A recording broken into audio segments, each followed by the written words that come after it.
तर बारामती लोकसभेच्या उमेदवारीवर सुनेत्रा पवारांनी सूचक संकेत दिलेले आहेत। मला संधी द्याल अशा आशा बाळगते सुनेत्रा पवारांनी हे भावनिक आवाहन केलेलं आहे। बारामतीमधून सुप्रिया सुळेंविरोधात आता सुनेत्रा पवार या निवडणुकीच्या रिंगणामध्ये उतरण्याची शक्यता आहे आणि चर्चा सुद्धा सुरू झालेल्या आहेत। तर 3 वेळा खासदार केल्यानं सुप्रिया सुळेंकडून बारामतीकरांचे आभार मानण्यात आले।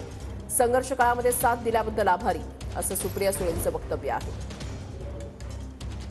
दादांवर तर तुम्ही सगळेजण अनेक वर्षापासून प्रेम करतात, ते तर तुमचेच आहेत आणि याला उतरे होण्यासाठी आम्ही नक्कीच शर्तीचे प्रयत्न करू। दादांना सगळ्यांनी हीच साथ कायम देण्याची आवश्यकता आहे आणि तुम्ही द्याल ही आशा बाळगते। तुम्ही सर्वांनी आजपर्यंत मला खूप प्रेम दिलेलं आहे आणि तुम्ही मला ही संधी द्याल ही आशा बाळगते।